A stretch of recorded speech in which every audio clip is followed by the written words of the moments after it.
There it is, the sound of that very first whistle, which you know what that means. It's time for college football final whistle, and it's time to take you around the association of the college football. And boy, oh boy, what a slate we had for week 5. I mean, we saw some throwing comebacks, we saw some referees, we saw some controversy. I mean, everything you could want in a week. And we're here to break it all down to you because you don't want to go to those other unknown websites. You want to come straight to the source where the best talk about it. And that the best includes me, Sport Talk with Austin, and my good buddy, my best friend, my pal, my picker upper. And I'm going to need a picker upper after what happened today in South Bend, but we'll get to that in a minute. My good buddy from the Jacksonian, Jackson Johnson, who's celebrating after a big win over Georgia. We'll get to that later too. But Jackson, how are you? And doing pretty good in chat. I am so sorry for keeping you waiting. We had a pretty long show on the post game show, and I was meeting with one of the, I was meeting with our friend at our friend who was on with me and Zach, and talking about some behind the scenes stuff. So it's like we were taking a long time. So sorry for keeping you wait. Thank you so much for patiently waiting for this week's edition of the final whistle. I appreciate, like, don't be getting mad at Austin. Get mad at me. Like, if you're mad at anybody tonight, be mad at me. Mm-hmm. And Jackson, just to clear the air for our audience, who we appreciate. Oh boy, I'll get to that comment in just a second for Jason O.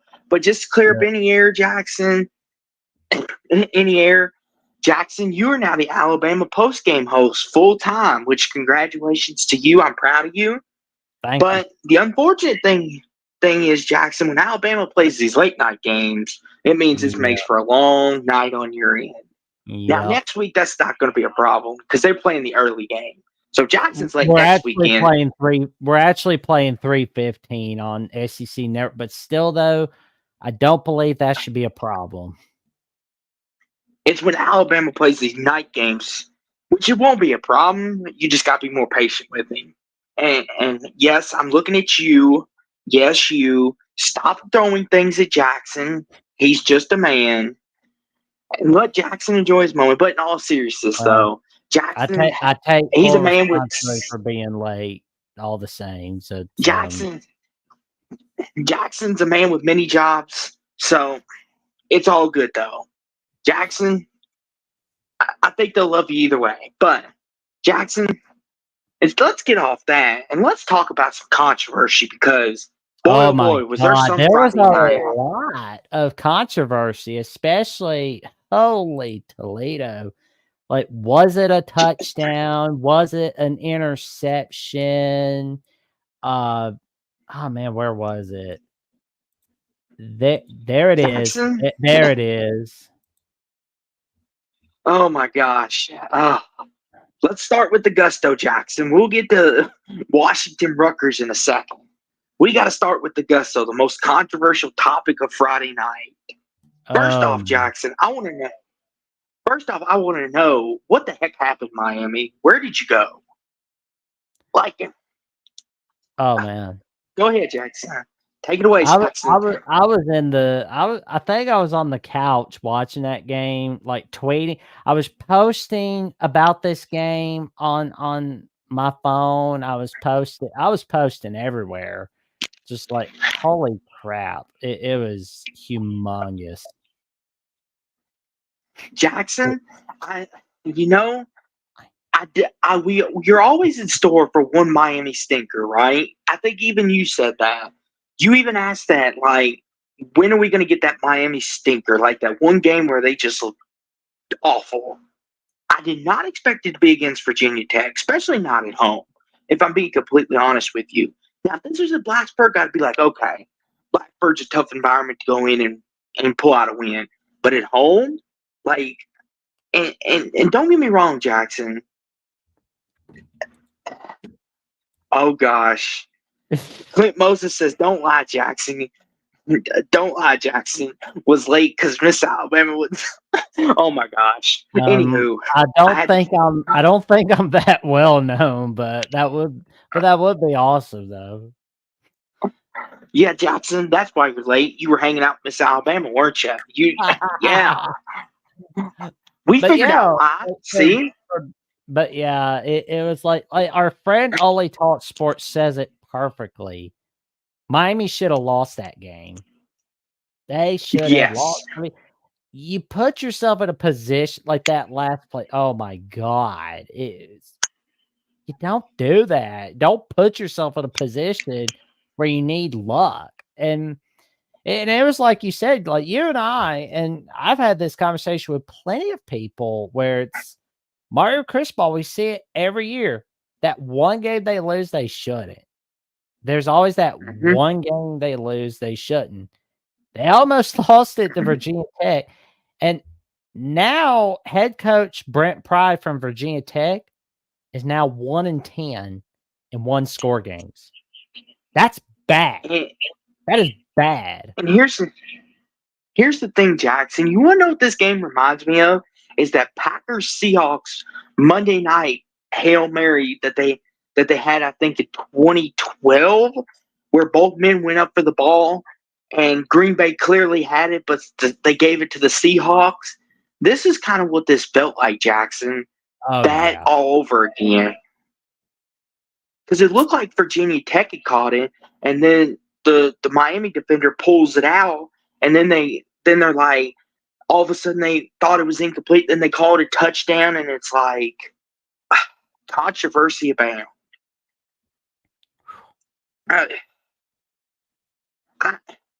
Like Jackson, and I know people have started the conspiracy theory that the ACC referees rigged it.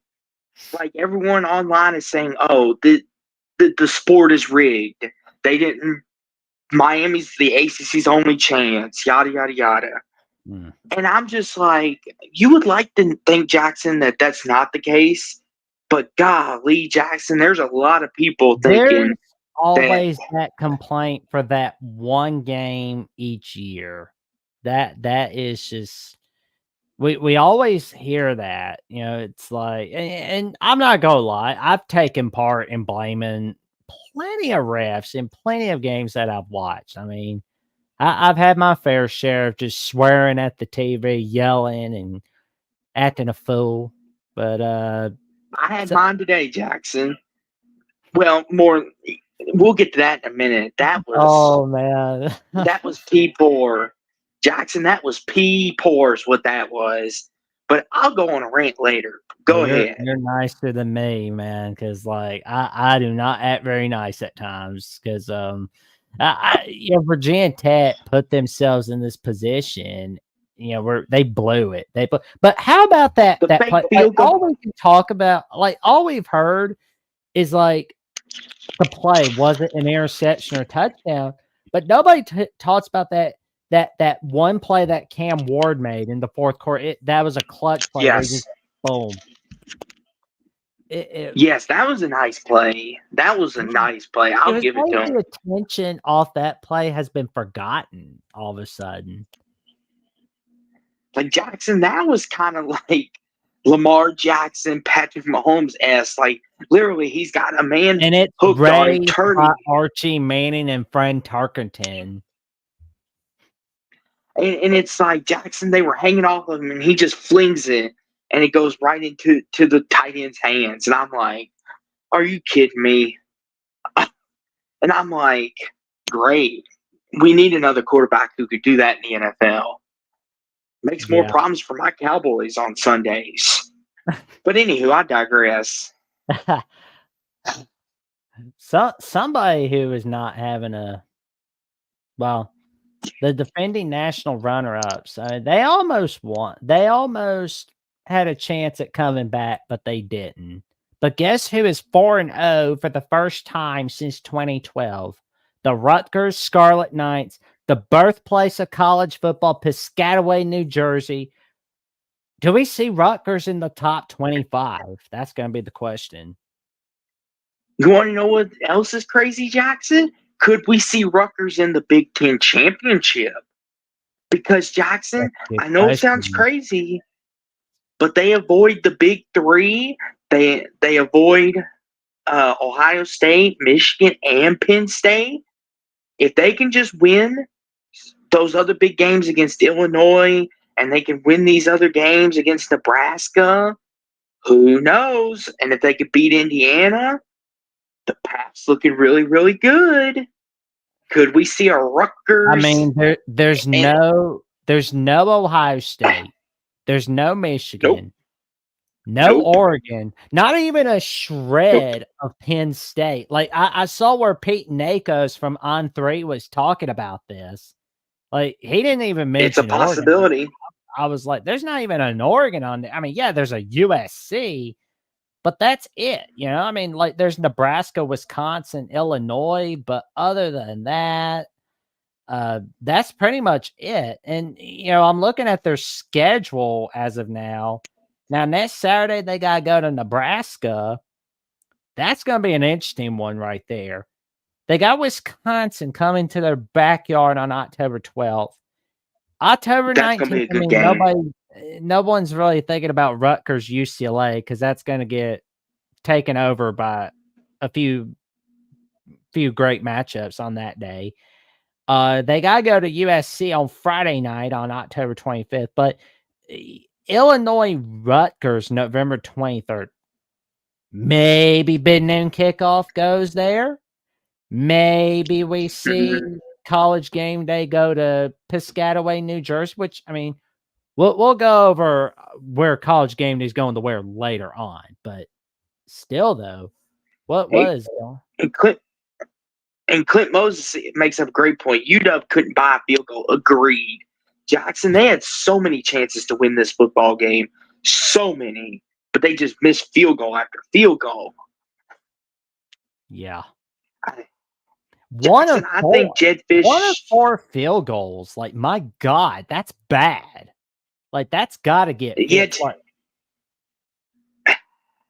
Like, Jackson, I feel like Jedd Fisch in the offseason might have to go in the portal and see what kickers are available if this continues. I feel like I'm watching Charlie Brown at the pitcher's mound with some of these kickers. I swear. And Jackson, I know that's not the sexy pickup in the portal, but you need a kicker to win. I mean, let's be honest. Oh, I mean, like Grady Gross, shoot, he was more like Grady Grody. Like, good God, that was bad. But yeah, Washington, Jackson, they impressed me though. They hung tough. You know, they showed that they can hang in a gritty Big Ten game. I know there was a lot of question about these West Coast teams, SC, Oregon, Washington, UCLA. Could they hang in a gritty Big Ten? Washington answered the bell, and USC did today, which we'll get to that here in just a second. But they kind of answered the bell like, hey, you all think we're soft because we came from the Pac-12. But guess what? We hung in with some of these gritty teams. Go ahead, Jackson. Yes, like I never understood like people talking about how trashy USC is. Oh, they're back to being god awful. It's like it was one game. I'm sorry, but have you seen Lincoln Riley and his magic with quarterbacks? And it was like, oh, USC, save USC. But guess what you see on the scoreboard? 28 unanswered points. That's got to mean something, right? I mean... Hey, Jackson, it got scary for a minute, though. Wisconsin was up 21-10, and I was thinking, I'm like, of course, Wisconsin is going to find a way to win this game. And I remember in the offseason, Jackson, when we talked about this game, and you brought it up numerous times on air and off air, Wisconsin could be that one game that USC could lose, especially coming off the Michigan game, especially if they had won. I remember you telling me, saying, hey, if they beat Michigan, Wisconsin could be the trap game the week after. It proved to be in the beginning, but then USC's like, okay, that's enough. I mean, it was just bad. Like, all the but that's the thing, like the word of the night tonight is momentum. And you're gonna hear a lot about it, especially with this in a game that you saw on ABC for, well, obvious reasons. You're gonna hear a lot more about that, of course. Um, but yeah, this was a great game, and all these people saying Wisconsin's not even gonna make a bowl. What do you really think about that when people say that, Austin? I could see it, Jackson, because of their quarterback situation, without Tyler Van Dykes. And, I feel like, in their schedule, it kind of is one of those schedules where they still got to play Minnesota. And we'll get to Minnesota here in a minute and their whole debacle today. So sorry, Dave, but we'll have to talk about that. We're going to talk about Sorry, Louisville too, so I'm not involved. But Jackson, I just feel like I feel like they can maybe squeak out 6-6. Maybe if they catch someone napping on the right day, like they almost did today. I mean, they still play Iowa. Who knows what Iowa's going to be like? That's a rivalry game. Who knows? So should be interesting. Maybe they could be a trap game for USC next week, but who knows? Indiana is fine. Oh, go ahead, Jackson. But yeah, like Minnesota, they were pitiful in the first half. And I know that Greg Flager was saying that he hasn't quite lost the boosters and the officials at the school, but he's lost the fan base. And he said, I don't see how he gets it back. I basically said simple. He's gonna get it. He would have to have a lead Minnesota to 7-game winning streak and then win the bowl game. That's what he would have to do. Don't think he can do that. Right now, their chances of making a bowl game, they got a better shot at getting a drink at the bar at the Long Branch than they do at getting to a bowl game. It's just not happening. Your favorite quote, Jackson. Your favorite quote. But just to give a shout out to Jeffrey, I'm gonna get it. Indiana's fine. I'll get that Jackson. quote. I'll get that quote trademarked one of these days. But you were saying? I was about to say, shout out to Indiana. They're 5-0. Congrats, Jeffrey. They're finally playing like they want to care about football. And Jason O said Indiana looked good today. They were flying around. Yes. Be sure to tune in. Be sure to tune in Tuesday nights for Hoosiers Live at Indiana at the Voice College Football, involving our good friend Only Taught Sports, where he talks sports every day, or at least he tries to on Only Taught Sports. But he also is talking Indiana Hoosiers football, or at least he's trying to, on Indiana at the Voice College Football. Agreed. I think the AP poll, they're hearing the calls, and the fact is, Indiana is one of 3 teams so far this season that I don't think has trailed this year. I don't think. Maybe that updated some. Because Texas and Tennessee are the other 2. See, Jackson, the only problem I have with this, I would love for Indiana to be ranked, but it's such a cluster muck at the bottom. Like at the bottom of the top 25, it's going to be really hard for them to get in because you got Boise down there. Oklahoma State, I think, will drop out after their pitiful performance today. We'll get to that. Oklahoma State on there. Like anybody that's got Oklahoma State in top 25, I mean, they need Jesus. That's all I can say. We'll get to Oklahoma State here in just a second because, Jackson, we need to talk about them. But on to the Michigan-Minnesota game, Jackson. I'm sitting there watching, kind of clicking around, getting ready, seeing what games are on. And because I didn't pay attention to Michigan-Minnesota there for a while, I saw it was 20-7. I was like, okay, Michigan's handling business. Good job. And then all of a sudden I see it's 24 I'll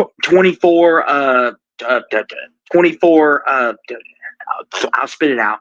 it was like 24-17, and I'm thinking, what did I miss? I know, right? And then all of a sudden, It's like I'm keeping an eye on Oklahoma State, Kansas State. I'm watching to see if Sean McDonough is going to act like if he's going to throw out the puberty voice on Ole Miss, Kentucky. And, it's like, oh, we got to dang. talk about that too. Oh, man. Yeah, whatever. He was like, cut! In that famous. I think somebody told him my birthday was coming on Monday. And it's like, oh, I got to throw out the voice for this guy. But what? Jackson Dart. I can't do it as good as you, Jackson. But anywho, back to this real quick. It takes a lot of practice. All you have to do is watch old videos of him, and like some of the old games, you're good to go. And just see if you can practice it, then you're good. But yeah, Michigan, Minnesota, that was just out of the blue. Like Minnesota, I think they heard some of the calls on X and Instagram where people were ranting and raving about, oh, PJ Fleck needs to be fired. He's got to go. We're going to throw him out. We're going to throw him out. Aren't you a little being hasty? Like, at least wait a full season. Good God. Yeah, Jackson, I think they're beyond done with him. Jackson, they don't want to see him row the boat anymore. They're done rowing the boat with him. They're like, tip the boat over and you go swim somewhere else. And it's just like, here's the thing, Jackson. Michigan, they got a quarterback problem still. Like Alex Orji, he has no pass game. And I'm not trying to sound like he doesn't scare defense with his arm. Like defenses are going to watch the film and be like, if we load the box and stop their run, what else do they got? Like, and that's why I think passing yards. You're not intimidating. Yeah, you're not anybody with it. They asked a question on Big Noon Kickoff, during the game where it was like, who's won the most games with under 100 passing yards since 2000? It was Georgia Tech, but luckily Michigan wasn't on that list. Thank God for their sake. But the way it's going, it may just be added on there. Because this is the thing for me, Jackson. For Michigan, like, eventually they're going to run into a powerhouse offense. An offense that could score quick, fast, in a hurry. And they're going to be in a shootout. I'm going to say they're going to be in a shootout this year. I don't know if it'll be against Ohio State or maybe they get a shootout next weekend with Washington, because Washington, one of their receivers, Boston, that dude can fly, and he's like 6'6", 240, but he can fly. Like, if Michigan gets in a shootout, I'm scared for them because I don't know if they can keep up. Like, that's what concerns me, because you need a quarterback, like we'll get to here in a minute with your Crimson Tide. Like Jalen Milroe, if Alabama gets in a shootout, you're sitting there thinking, we can handle it, it's fine.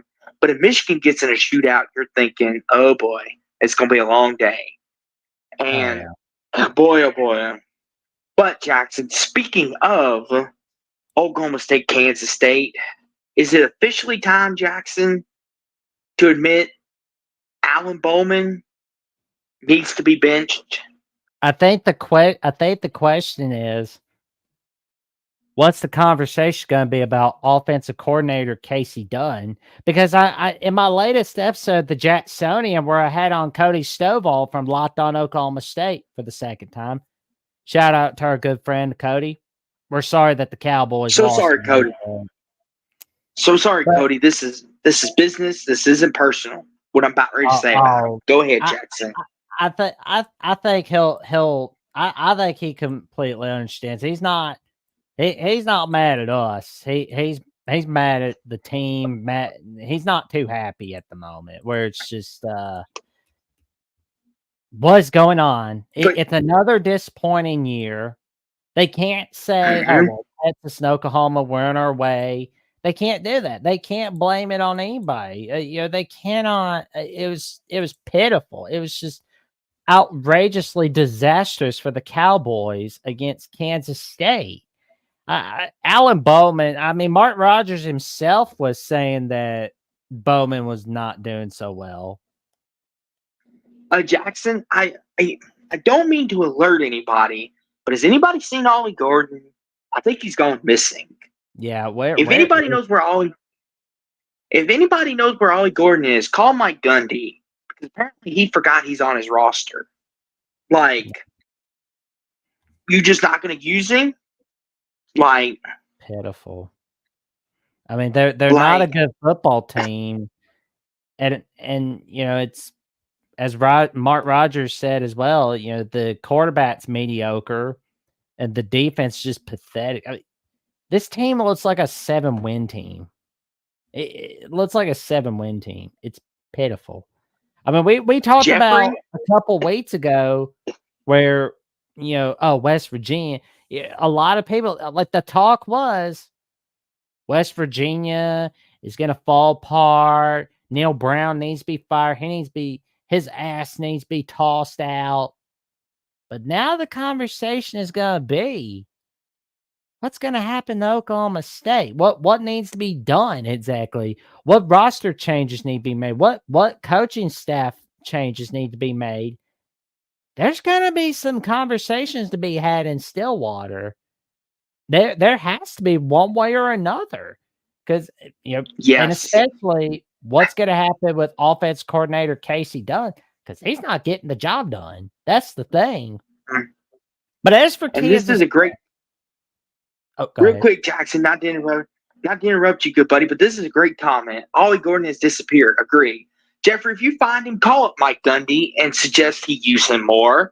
I'm sure you got them kind of contacts through Jackson. I know you're in good at the Voice of College Football. Maybe Mark can hand you a number or some type to Mike Gundy, because for Christ's sakes, like, oh my gosh, go ahead, Jackson, with Kansas State, and then I'll unleash. It was pitiful on Oklahoma State, but it was a great day for the Kansas State Wildcats. It's, what can I say? A great day for Mr. Johnson and friends. You know, Manhattan Stadium.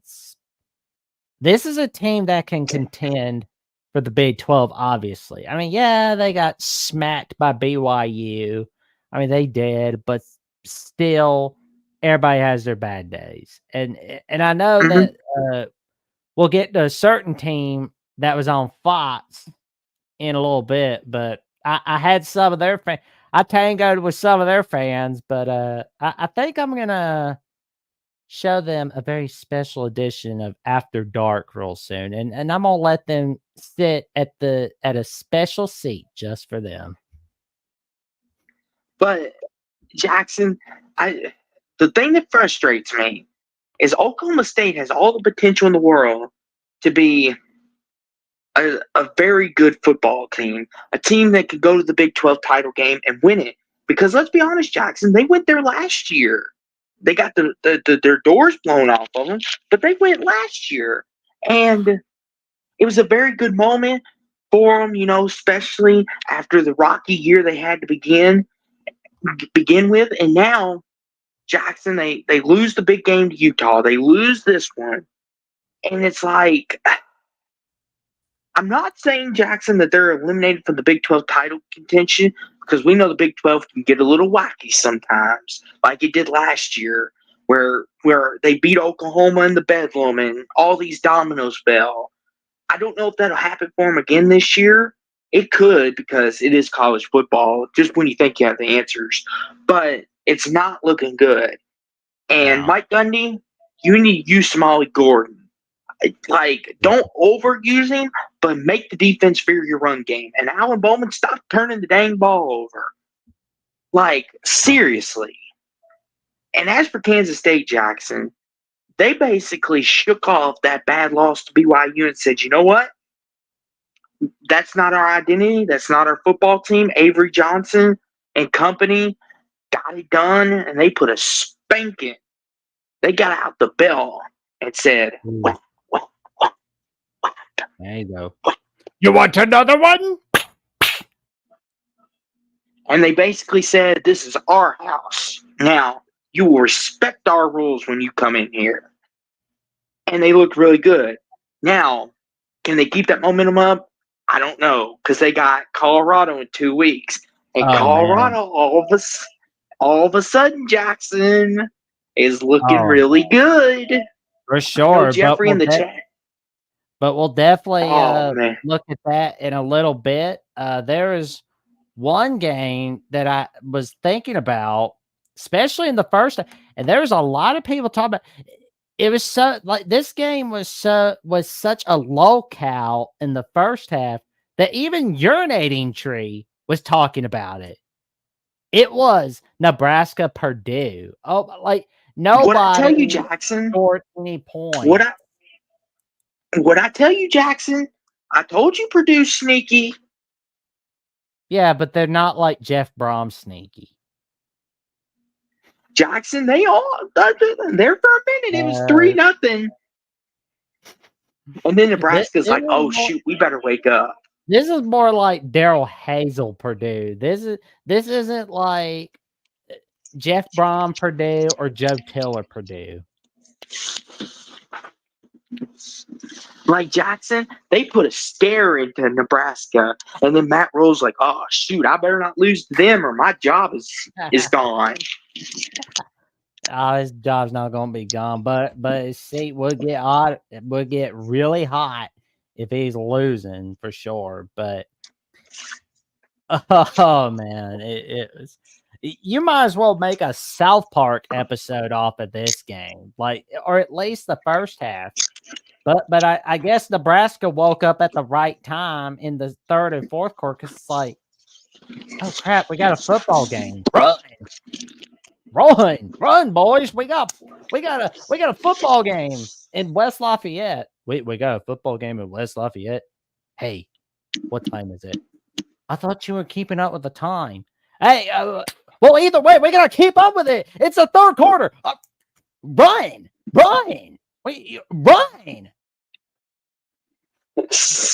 Yeah, Jackson, Purdue. Oh man, I gotta add some sound effects into this one of these days, but I'll find a way to add it. Like Jackson, I feel like Nebraska woke up like late in the third, early fourth quarter, and they were like, "Okay." 28 okay. Unanswered points. Like after Purdue got the first point of the game, it was like, oh, seriously, 28-3. Wait a minute, it's 5 minutes left in the game. Never mind. Jackson, I think it was just one of them games where Purdue was maybe sleeping just a little bit, not thinking much about it, and then not Purdue, Nebraska. We're kind of sleeping like, okay, we're the more talented team. We should take care of this. And then all of a sudden they look up and it's like, oh, this is the third quarter. And they're like, oh, we better get to playing. Oh man, it's just too funny, man. But Jackson, there was one game that I was very disappointed in the noon window, and I'm sure you're about ready to pull it up. I will in a bit, but there is one game that was pretty fun that no one really think about. Not even us, but Navy UAB. Not so much about UAB, but like Navy and Army have one thing in common. They're both 4-0. Mm-hmm. You know when the last time it was they were both 4-0 at the same time? 1969. No, everybody was smoking weed and had long mustaches back then. And everybody said groovy, but anyway, groovy. 1945. Yep. Don't forget Scooby-Doo. But 1945 was the last time Navy and Army were both 4-0 in all of college football. It was the year that World War II had ended in Europe and Asia. And Sylvester the Cat made his first appearance on Looney Tunes that year.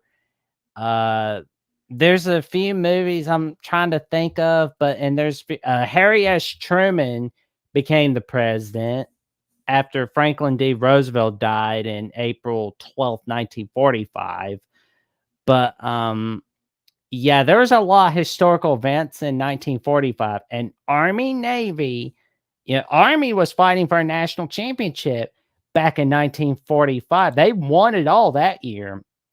I think they were fighting with Navy as well. But I can tell you right now, it was tremendous.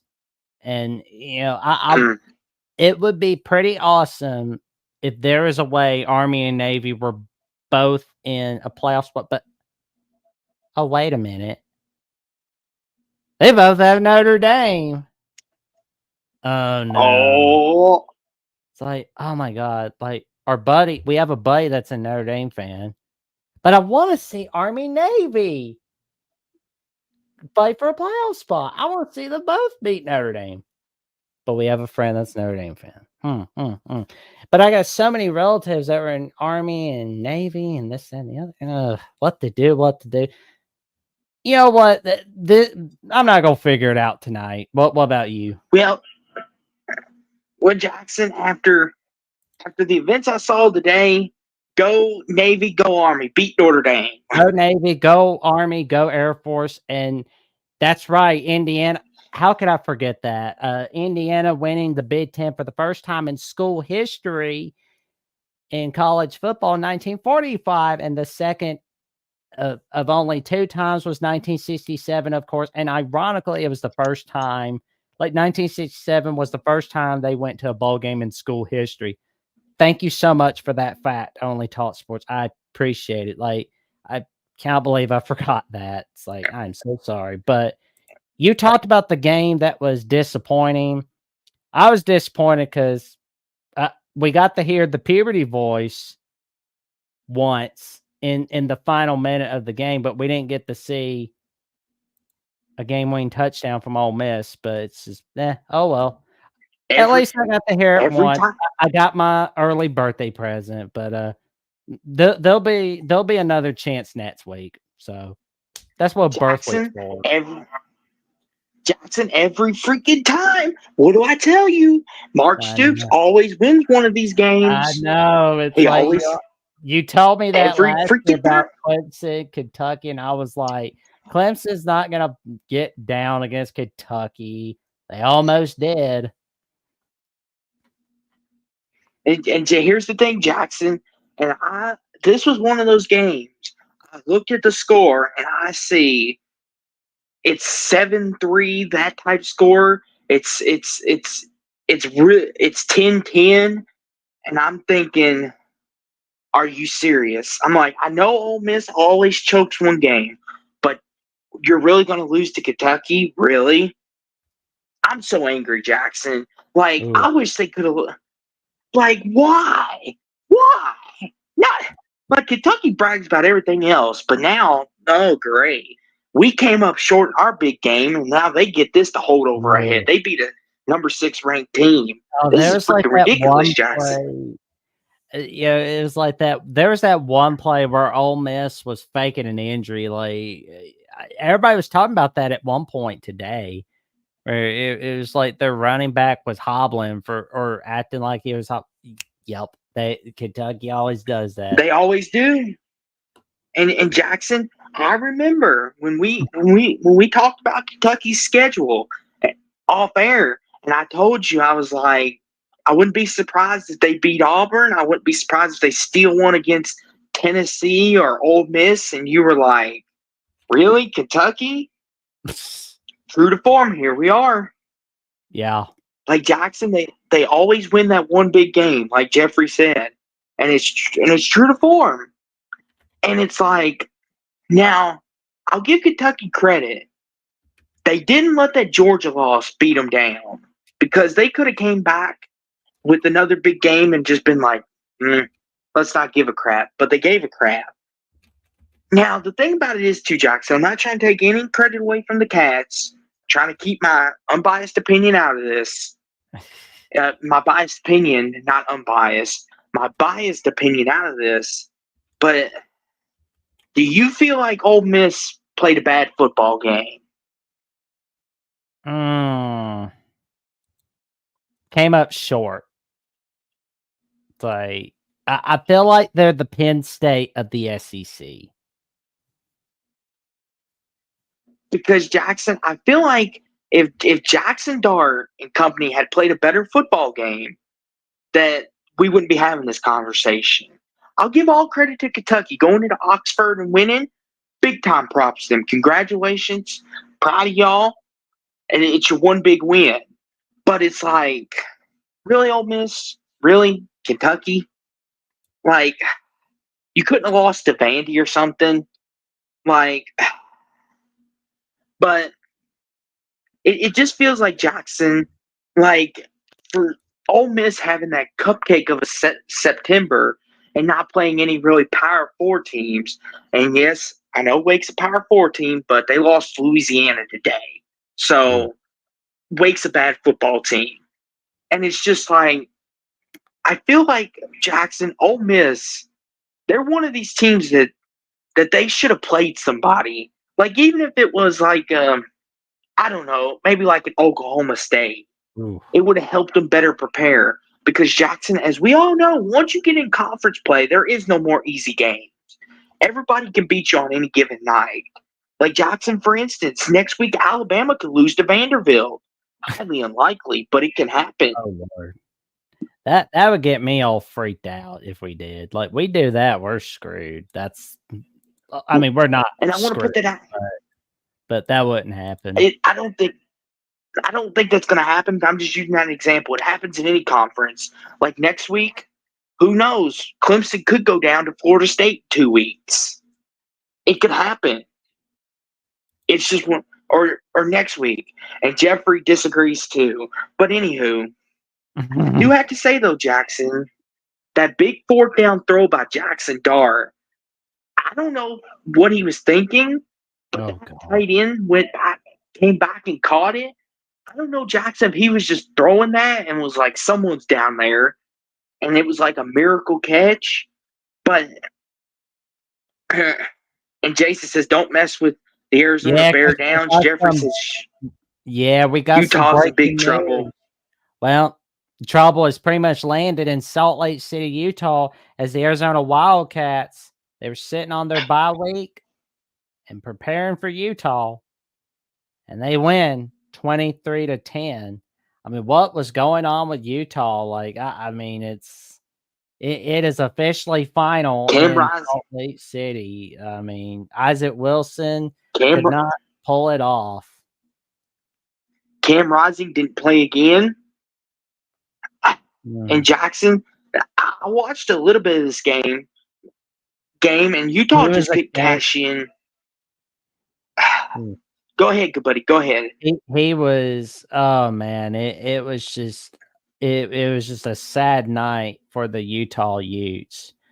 But congratulations to Arizona. The top 25. I mean, if it didn't get any more crowded already, well, I mean, we're gonna be finding out quite a lot about who's in, who isn't. Like, we're gonna find out who's in the AP poll. We're gonna find out who's in the coaches poll. And we're sure as heck going to find out about who's in the Mark Rogers top 25 that actually makes sense. And Jackson, how far down do you think Ole Miss will fall after this loss? Not too much. I want to say that they're still in the top 15. Okay. But I will say, though, Jackson, Kentucky won their one big game that they're not supposed to. So, I mean, it's good content for us, but it's just like, come on, Ole Miss. Like, if you actually tried today, you would have beaten the Cats. Like, Jackson, I have a feeling that these SEC teams are not trying against Kentucky. Like, they're just like, it's Kentucky. They'll roll over and die for us. And Mark Stoops is like, no, we won't. Yeah, obviously they didn't learn from my prediction of last year's Music City Bowl. And it's just like, and we see Tulane getting a nice W. So sorry for the South Florida loss, Jackson. That would have made your resume look better, but oh well. But it happens. Boston College came back. James stepped up to the plate, and James Madison, how are they not ranked? I mean, I'm sure, I don't know, but I guess BC won a tight one. Yep. And Thomas Hammock was probably thinking about, should I consider going on Club Random with Bill Maher, hear him talk about his personal life while I'm trying to talk about my team? Should I go on Flagrant with Andrew Schultz? Should I go on this show or that show? I'm sure he was thinking about that. But meantime, North Carolina State's thinking, what do we do to get out of this bind we're in? I mean, everybody thinks we're down. North Carolina State, they are not a very good looking football team right now. No, they're I pitiful. mean, yikes. Yikes is right. And Jackson, they were a lot of people's preseason pick to win the ACC. That's the bad thing. Like, just yikes. Yeah, agreed. It's just a disaster for NC State, but even more of a disaster for Northern Illinois because they let this Notre Dame game go to the freaking heads. I mean, they're thinking about, what show do I go on? What show on YouTube do I go on? What okay, so we went on Fearless with Jason Whitlock. Check. We went on Barstool Sports. Pat McAfee. Yep. I got an invite to go to Pat McAfee. Is Paul Feinbaum still taking my call? Do I go on this guy? Do I go on that guy? We're not thinking about that. The president wants to meet with me. Yeah.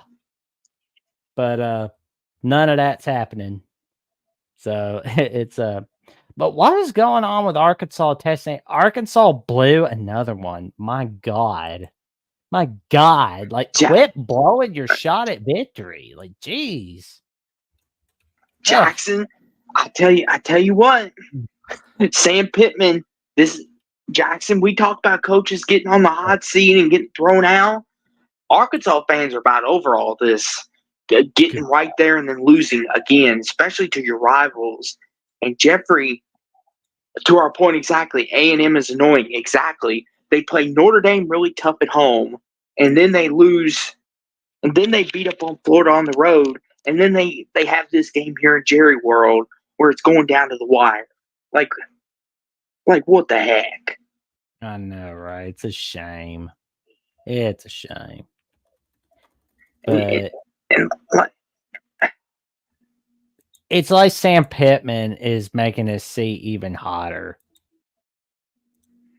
He is. And it's like, Jackson, they have multiple chances to win this football game.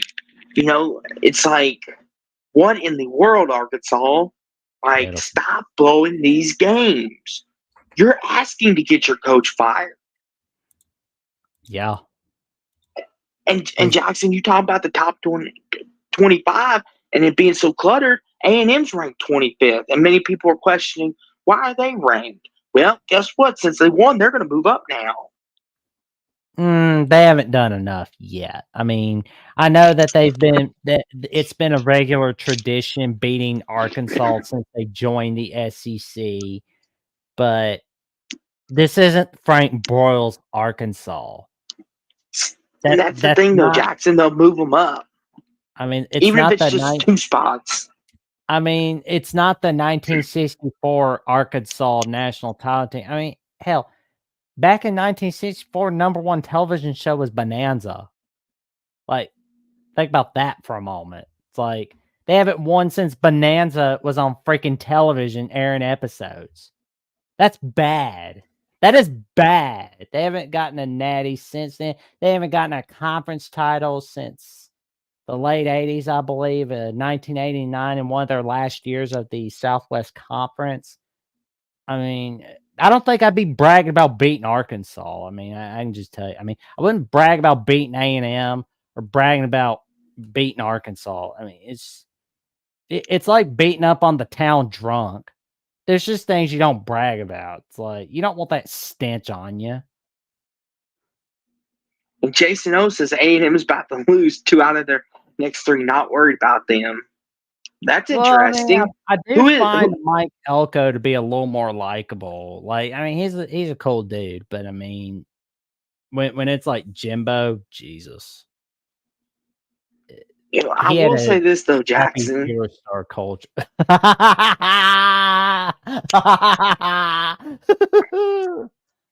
Texas Oh, doo doo and doo doo. Oh boy. But that's a nice yeah, way of Jackson. saying I it, think. man. Well, Jackson, I think this game was more about how Arkansas lost it more than A&M won it. If I'm just being completely honest, because Jackson, like A&M, did not play good today. Like the quarterback, he made some nice plays, but Arkansas once again shooting themselves in the ding dang foot. Ay ay ay. Oh man, my God, it was just that was bad. Like they blew the Razorbacks.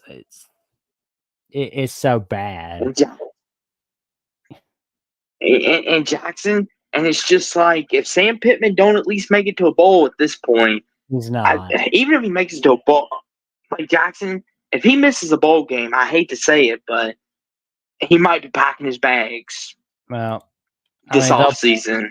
they'll probably say some stuff like we're the best 5-7 team in all of college football or something. It's, but I mean, maybe they can pull off an upset over LSU. Maybe a victory over Mississippi State. Maybe get enough victories, get a bowl game. Really? I mean, it's. I don't even This want is to the look at sad. Arkansas. I don't want to look at Arkansas. Jackson, this is the sad state we're in with them. That they're thinking 5-7, and maybe their academics will be enough to get them in a bowl game. But in the meantime, you got a congratulations Jackson, in order, good buddy. Tell hold us on just a second, Jackson. Florida. Hold on. There you go. Oh man, he's changing into a superhero version. Oh, there you go, there you go. But I think it's only fitting that I pop this out. Hold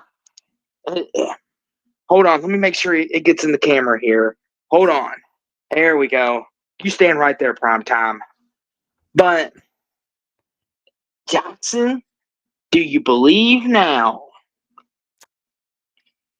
I want to see what they can do in the rest of the Big 12. I mean, they've shown me what they can do against Central Florida when Central Florida is a double-digit favorite, which you've heard me say for God knows how long, till I'm blue in the face, that anytime a Malzahn-led team is the favorite, they always get upset. But when nobody even thinks about Malzahn teams, or when they're like a top underdog, they always thrive. Well, Central Florida was a 14-point favorite. And the thing is, everybody was even talking about, oh, Central Florida. Big Noon Kickoff's going to Central Florida. Yeah, Central Florida's going to lose. They always do that. They always do that. They do that. I mean, that's a Gus Malzahn team every time. That they always pull that crap. And Jason O says, I'm shocked at how good Colorado looked today. I'm starting to believe it's Jackson UCF curse. Jackson, you put a curse on UCF? Enlighten me. I didn't put that curse on them. It's just I say what I see. I say what I see. But yes, Jackson, there was one good thing that came from today. And it's the fact that Primetime and Colorado got a big time W. They didn't let the overtime thriller get to their head. Thank you. But Jackson, here's where we will.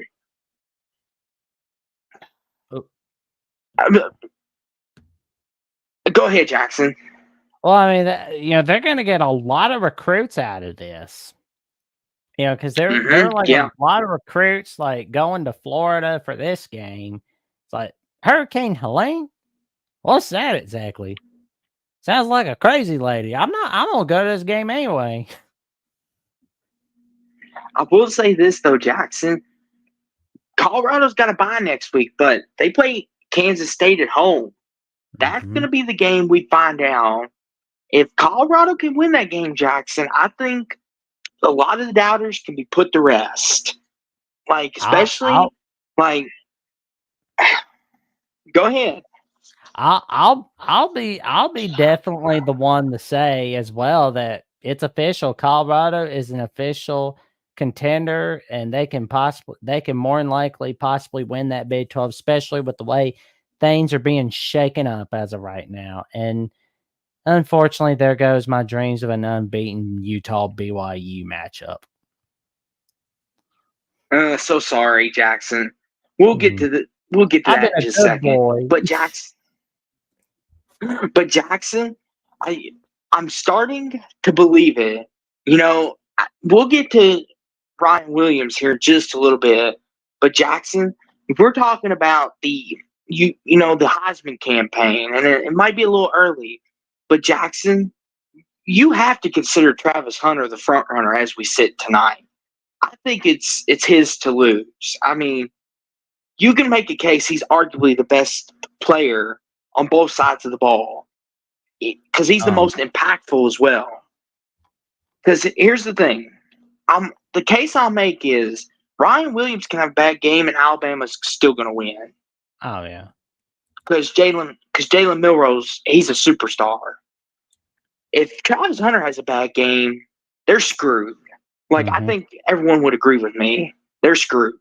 If Travis Hunter has a bad offensive game. For sure. And Jackson, and I know coming into the preseason, you said Ollie Gordon was a heavy favorite, but it seems like he's disappeared. Mm-hmm. But I'm happy Colorado won. I'm going to enjoy the Colorado bye week. And then I'll be stressing over Louisville, but we'll get to them in a minute. But in the meantime, there was one Big 12 game we forgot to mention. The Baptists versus the Mormons. And it seemed like for a moment that BYU almost blew it, but they didn't. Again, momentum, word of the day. And, BYU is finally unbeaten. This is pretty cool, but is Dave Aranda in his final days at Waco? That's going to be the question. It's looking like it, Jackson. It's looking like it. Just so everyone can see it a little better, showing it off again. There you go. There we go. Hey, you've earned it, man. You should show it off as much as possible, man. Jeffrey, I know you're out there watching. If you let me on stream with you and Will, I'm going to show it off some more. But anywho, just poking fun at my good buddy. But back to business. Oh, yeah. Back to business, though, Jackson. Yeah. And Jeffrey believes Dave Aranda is toast, sadly. Yeah. It's pretty much. See, here's the thing. Not a matter of if, but when. But I think he can get his career rejuvenated as a coordinator, or better yet, go work for Kirby Smart. Mm-hmm. Well, that's the thing, too, Jackson. And you even said this last week.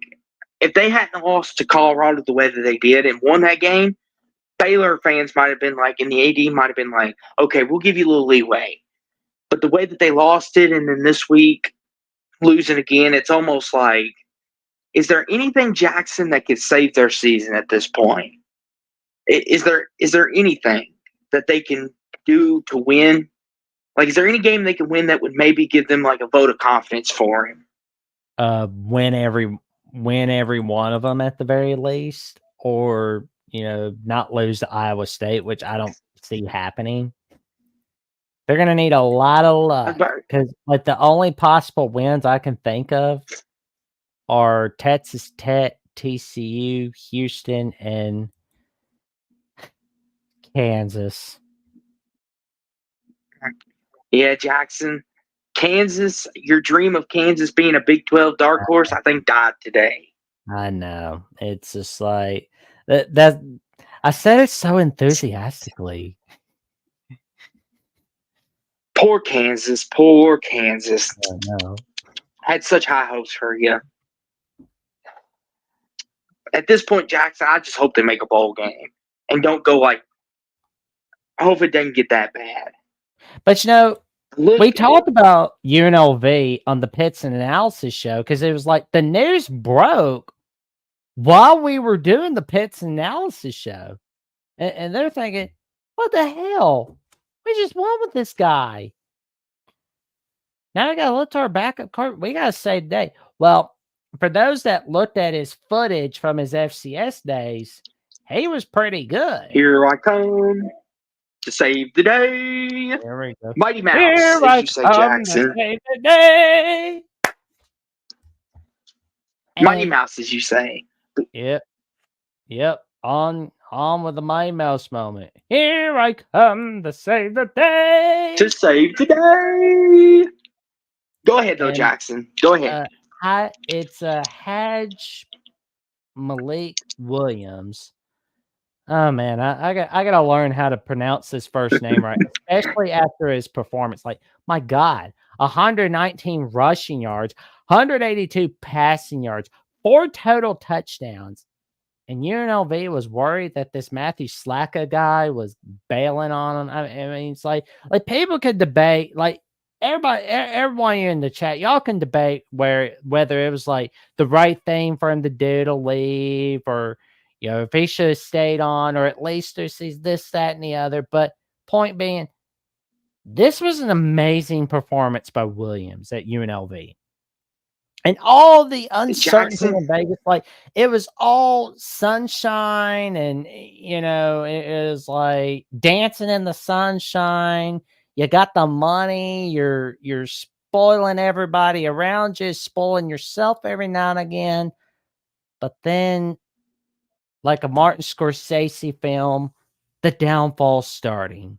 The starting quarterback wants more money. He's out of here, right?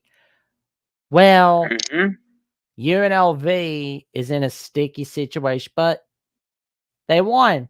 They won 59-14. And maybe this is just me, but could we see Barry Odom? Like, because I mean, I feel like his star is already rising to see whether he's going to go back to the Power 5. But it really doesn't matter how UNLV. Well, I mean, it does matter, but still, if UNLV keeps this up, which it looks very likely they will, could we see Barry Odom as a coaching candidate? And Jason O says if UNLV didn't fulfill their promise to him, it's not the player's fault. Jeffrey said wrong him to leave. That is college football at its worst. Yeah, this is another one of those controversial topics. We don't know exactly what happened. There's two sides to every story, as my mama says. If UNLV wants to tell their side, great. If not, we'll just have to take the player on his word. There's three versions. One person, the other person, and the outsider that's seeing the truth. But Jackson, you know what I took away from this game most of all? Is the way that they handled Fresno State, a team that gave Michigan everything they could handle. 59 points. 59? Yeah. Fresno, did you know that you were supposed to play a football game today? I mean, Mike. You know you're out Mike there, King Fresno. didn't. Fresno, where you at?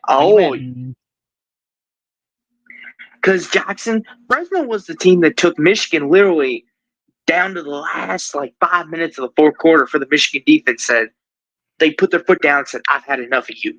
Time to get some interceptions." But UNLV just took light work of them, went up and down the field. It's like, I don't miss our quarterback. And Jackson, I feel like that's just Barry Odom's DNA. He's like next man up. They love him. They want to play for him. And I feel like it just wasn't a problem for him. Yeah. Even on a short week. Yeah. It's gonna be interesting to see how the rest of the season plays out. But I gotta talk about this team that was on ESPN Plus, but I don't like it. But this hurts me more than it does Kansas. This hurts me. But yep, in Arrowhead Stadium. Jackson, before you go, good buddy, I want to get Michael Dunn. Jackson,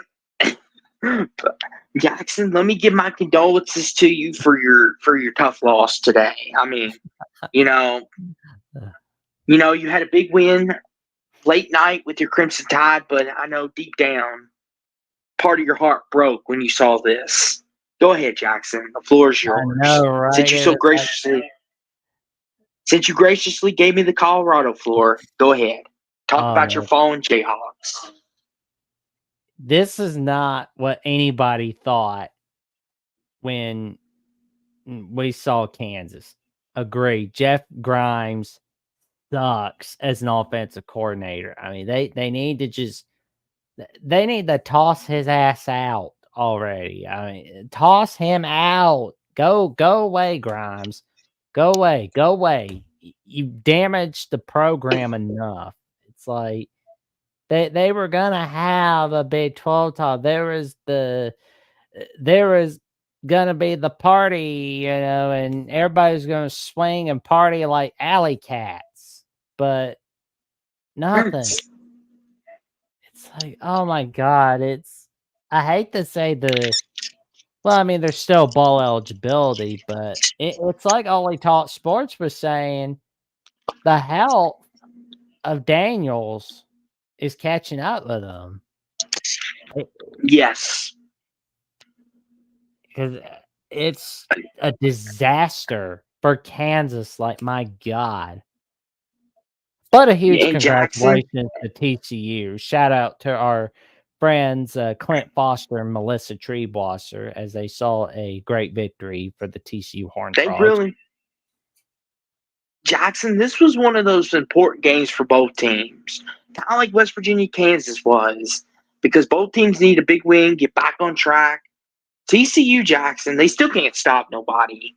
I mean, you can run a brake truck through their defensive line. Good grief. But Kansas, Jackson, like you said, Jeff Grimes, oof. Lance Leopold, if he wants to bring Kansas, keep Kansas, I can't even speak. Kansas at relevancy, it might be time to go ahead, good buddy. I've mistakenly called them the University of Kansas at one point. I don't know why, but it's like that's a mistake I made. So I know how you're feeling. But Jackson, it may be time for them to go out and look for a new offensive coordinator. And like you said, Jackson, there's probably going to be some candidates out there. Maybe they go look at Ben Arbuckle at Washington State if he comes available. Absolutely, go get him. I mean, it's like get him while you can. Strike while the iron is hot.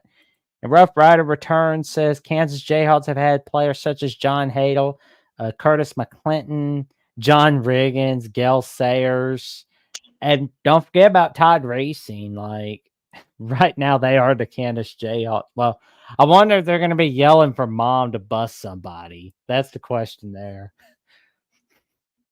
And Jason O has an idea for offensive coordinator. I don't know how you say that, good buddy, but I think he's going for Aqib Talib.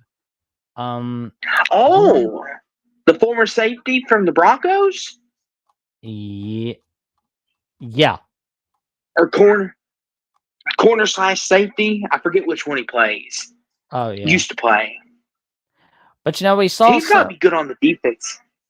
But he'd probably be good on the defense more than one offense. Yeah. But go ahead, good buddy. Oh man, like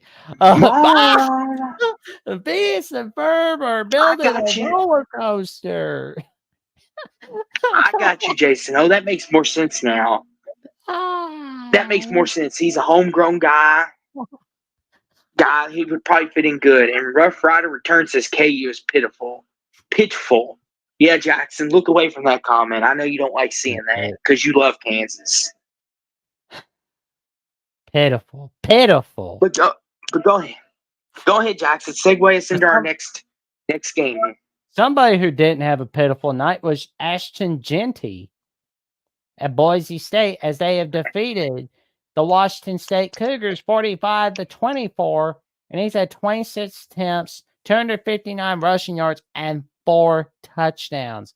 I mean, this guy is taking the nation by storm. Well, at least he's taking us by storm. at the very least, but still. Jackson, this is, I think, the closest race we're going to have for a Heisman in a long time. This is the first year, Jackson, where we may not have all quarterbacks in the semifinals this year. We could see a combination of something like Ryan Williams, Travis Hunter, and Ashton Gency. We could see a combination of like Jalen Milroe, maybe Nico, and maybe we could see something, Jackson, where it's not all three quarterbacks. Jackson, this might be the first year where it's a diverse final three. So, yeah, agreed. The only argument I guess you could have against Genty would be maybe you could make a case of that it's Junkins or Henderson from Ohio State, but other than that, I don't think there's really much argument other than those two. Yeah. It's been tremendous seeing what they're bringing out, and the Mount West is definitely looking like a dogfight. But what happened with Utah? That's what I'm wondering. Jackson, I think it's just one of them games that they always have where they come off a big win and their offense stalled tonight, Jackson. They went for it on 4th and 2 at their own 10-yard line. Very uncharacteristic by Kyle Whittingham. I mean, their defense kept them in it as long as they could, but Noah Fafita, Tank McMillan, you can only contain them for so long. It's just, if Cam Rising doesn't get back and healthy, Jackson, we may see Utah go 8-4 again because they can't consistently rely on their defense. Like Isaac Wilson, he had a good game, but he's got to be more of a factor. Like if Cam Rising isn't going to play anymore, they've just got to let him go. Like, let the reins off of him and let him play. Like, just give him the playbook and let him run what's comfortable. If it's RPO or a little play action or go a little shotgun, little QB run, whatever it is that makes him comfortable and feel involved in the game, they just got to let him have it. I feel like that Jackson, they're trying to be like conservative, like let's play defense, like let's not get anybody else hurt, and let's hope Cam Rising gets back soon. Well, Jackson, if Cam Rising just can't play anymore because his injury's that bad, it's going to get even more uglier if they just don't take the reins off of him. Because he's got a heck of an arm. I mean, he threw a couple passes tonight that were like 50, 60 yards down the field, and I'm like, those were beauties. Like, why don't they do that more often? Let him play. Yeah. And he's not like his brother. He's not turnover prone. Exactly. Like, I think they may just have to turn over to him at this point. Just wait till he gets back, or if you can't, well, just go to him. I mean, that's what you got to do. Isaac Wilson, it's your offense. Yep. But you saw a sad game, a game that I'm going to let you take the floor. It was on the Peacock. Massive disrespect level by not having it on NBC. It's like, Jackson. I know. I'm so sad. Like, I'm still upset. Sucks. Pitiful. Let me tell y'all something. Number one, stop turning the dang ball over. 3 flipping turnovers? Really? Like, you all couldn't hold on to the ding-dang ball today? That's number one. Number two is we've got to stop the run game, the quarterback run. They're going to see that on tape, and more teams are going to start trying that. Like, we did a good job. They didn't break a big one like Haynes King did, but for crying out loud, can we please stop it and make them throw? Yeah. And number 3 is stop going for it on 4th down every freaking time. For Christ's sakes, this is not college football 25. Like, it's okay to punt the ball and stop committing stupid penalties. And second of all, oh my God. Like, and the fact is, what even more disappointed me is we had a chance to win this thing. We had a chance. But we just shot ourselves in the ding dang foot again and again and again. And it's freaking irritating. Like, and the fact that this was in South Bend and we played one of our most terrible games, and the fact that we almost won shows the fact that we're not as bad as football team as people want to make us out to be. Like, our people are always saying, they're saying we're steps behind Clemson and Miami. Like, and after what I saw today, even though it was a bad performance, what other teams do you know that could go into South Bend and play that bad and still almost win that game and have a chance at the end? How many? Besides Alabama, the Georgias, and those teams, how many can you name? Maybe 5? Maybe? And number 6 or 7, whatever I'm on, they're damn referees. Y'all need to learn to keep them ding dang flags in your pocket. Because I'm sick and tired of us over here getting yanked, dragged, face mask, and you're like, do. The second we do anything, it's time to throw the ding dang flag out. Like, for Christ's sakes. Like, if you don't like us, that's fine. But try to call the game fair. This is freaking ridiculous. Like, come on. Okay, I'm done now, Jackson. Go ahead. That's right. Only Talk Sports. That was the Austin Unleashed part of the show. It's always fun to have. Well,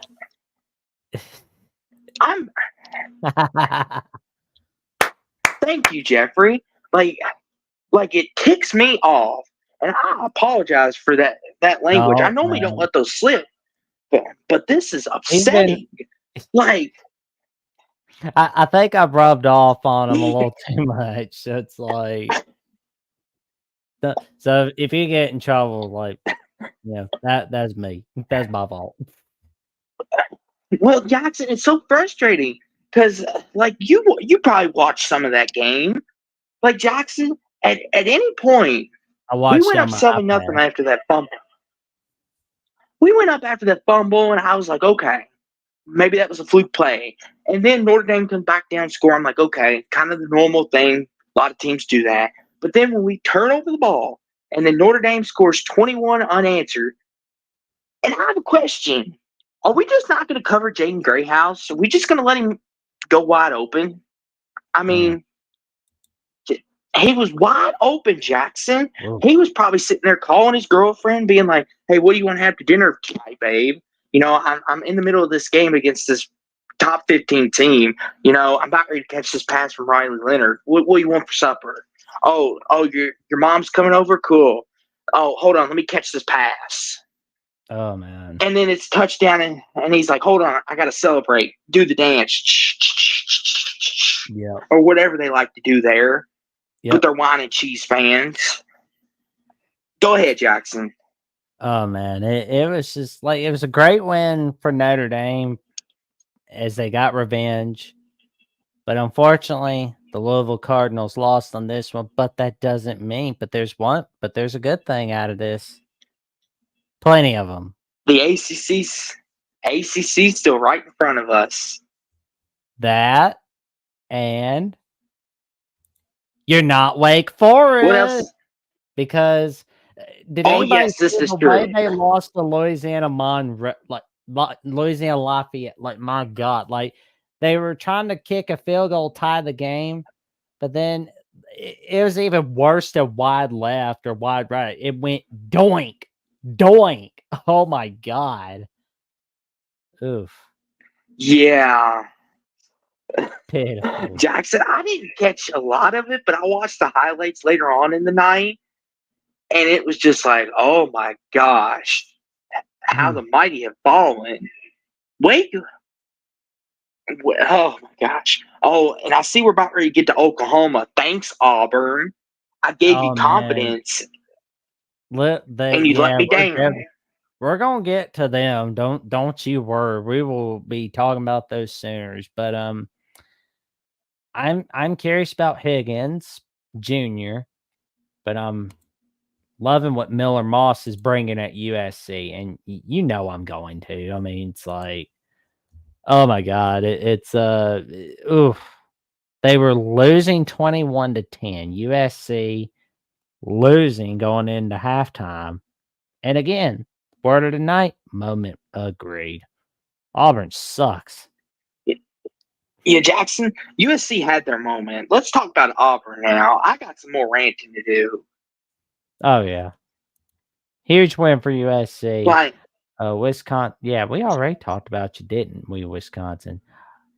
But oh my god, Auburn. Ooh, see, this is the Jackson. I'm gonna do another rant real fast. all I'll right. make it quick this time. Auburn, Auburn. Listen here. I tried to trust you, and I thought, okay, you're playing a ranked Oklahoma team and Jordan Don't Hare. trust I them. was like, okay, yeah, exactly. Listen, Auburn, I've lost all faith in you. I don't care if you're playing Alabama, Georgia, or the Sisters of the Poor at home, because I was like, you know what? You're going to show some effort, you're going to show some heart, and you're going to stun the Sooners. The Sooners are reeling off a really bad game, and you had them there for a minute, but if you had a competent quarterback, we wouldn't be having this discussion now, would we? And Michael Hawkins Jr. running through a wide open, gaping hole. I mean, come on, Jackson could have been walking his dog through that hole. I mean, like, good grief, Auburn.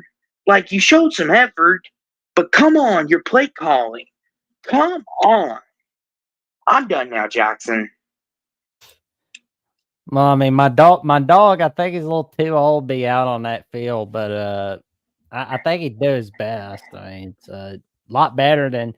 I mean, that pit sits. Though, I mean, Rough Rider. What did you think about that pit sits from Oklahoma? What that was like the game changer. What'd you think about that? But that was pretty huge for the Sooners, but disastrous for Auburn. I can't help but feel like Oklahoma had a little bit of Tennessee in their minds, and they've got a little bit of Texas in their minds right now. Yep. He says, I was thrilled. Auburn. Congratulations to you, Rough Rider. Congrats. Not to cut you off, Jackson, but now I understand why you said let me down, Auburn. Oof. For you, Rough Rider returns, I'm okay with it. Absolutely. But I ain't never picking Auburn. I'm not picking Auburn in a big game again. I promise you that. But Auburn was just looking, oh my God. It's like their fans. I've seen Eeyore happier than that bunch. And he has a nail up his ass. Mm-hmm. So, Yes. but you know, who had a worse day? Auburn or North Carolina? Because North Carolina shutting out Duke, and then they blow a 20-point lead. Jackson, you're gonna make Jeffrey upset. He's gonna start crying now. He was in a good mood. He was enjoying. Jeffrey might start crying now. Good grief, Jackson. He'll be fine. Agreed. I will say though, Jackson.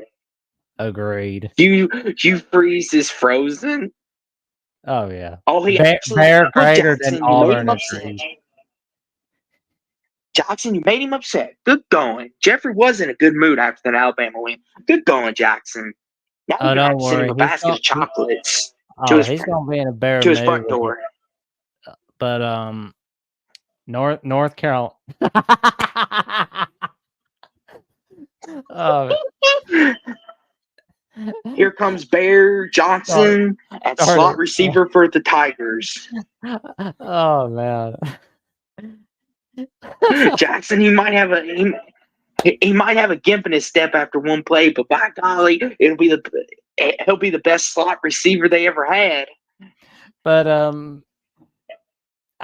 yeah, to this game, Saturday did not say that this is the end of the Matt Brown era, this week should solidify that 2024 should be the last year of the Matt Brown era for the second stint.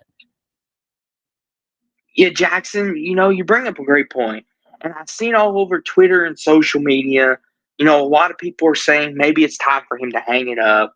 He's had a good career, plenty of success, but a lot of people are saying he needs to know when it's time to move on.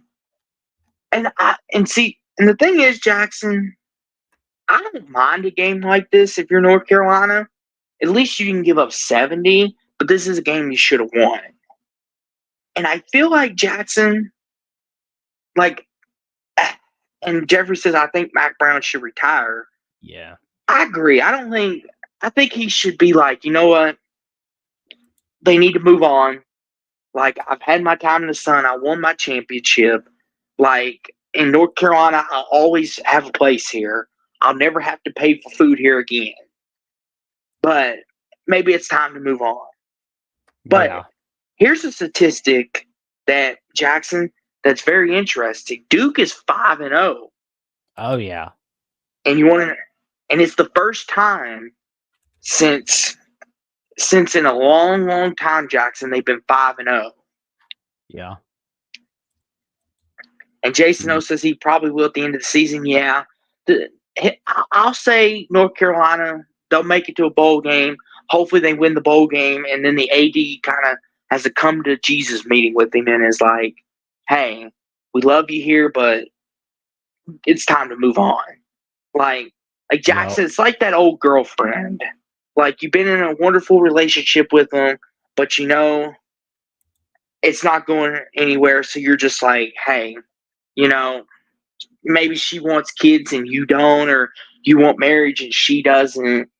And it's just like, and I feel like that's what Mac Brown is. Mac Brown wants to stay here forever and ever. And North Carolina's like, we want to win the ACC. And we don't see that in our future with you, coach. We're breaking up with you. Yeah. So, but I think that's kind of what it's like. But congratulations to Duke, though. I mean, after Mike Elko left Jackson and Manny Diaz comes in, Jackson, could Duke be a dark horse to be in the ACC title game in December? It's first time they're 5-0 since 1988, Steve Spurrier's second year at Duke. Like, wow. It's been a minute. Oh, yeah. True. Not as long as Indiana. Nope. But Jackson, we see Arch Manning in his third start putting a whooping on the Bulldogs. That's dog abuse. Hey, if he keeps winning, I'm gonna call him Archie. Oh, Archie. But so let me ask you this, Jackson. The only thing I take away from this game is, and this is everyone, I guess, trying to stir the pot, but many people are saying if Archie keeps winning, this is going to be his job for the rest of the year. What do you think about that, Jackson? I think they need to stifle themselves for right now. Let Quinn Ewers play. Because Jackson, well, that's the thing, Jackson. I've seen some Texas fans say if Archie keeps winning and playing good football, Quentin Ewers just stay benched. And it's like, I get it. You're going with the current trend, but you do realize Arch is going to have a bad game, and then you're going to want to throw him off. Agreed, Jeffrey. Agreed. Like, I'm with you, but there's some delusional fans out there thinking that this is a quarterback competition. And that's why, like, some of those fans aren't the ones making those decisions for their teams. Arch isn't as good as yours yet. We're in agreement with you. I don't think Jackson, you're not saying start Arch over yours, right? Yeah. It would have to get really. It would have to get really bad for me to go that route. Like, that's the only takeaway I have from this game. And Mississippi State's really bad. Yeah, I mean, you beat Mississippi State. You didn't exactly beat Ohio State. So there you go. But Oof. Iowa State shut out Houston. that was a pretty good victory, Kind no of a doubt. sloppy game. Clemson beating up on Clemson. Stanford. I don't think anybody really watched you beat Stanford because nobody wants to see that. That's it's kind of like seeing some adult activity, if you know what I mean. It's like stuff you shouldn't be seeing. Just Moving on. Oh, Jackson. I don't know how many people watched this game, Illinois Penn State.